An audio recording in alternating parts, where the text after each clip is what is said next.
أعوذ بالله من الشيطان الرجيم. بسم الله الرحمن الرحيم.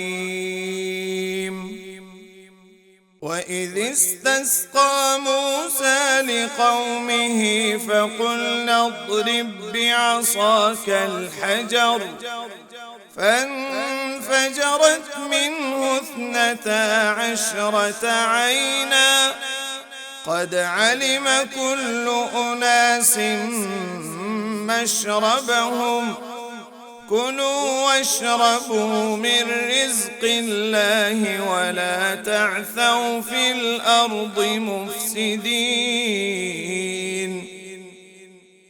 وإذ قلتم يا موسى لن نصبر على طعام واحد فادع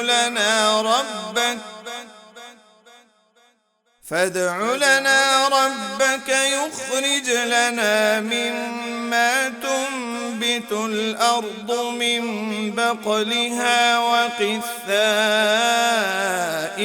وفومها وعدسها وبصلها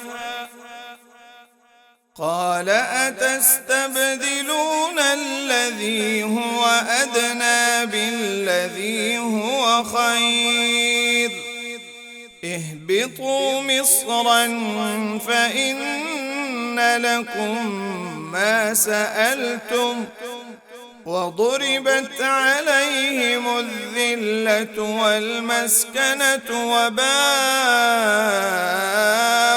بغضب من الله ذلك بأنهم كانوا يكفرون بآيات الله ويقتلون النبيين بغير الحق ذلك بما عصوا وكانوا يعتدون.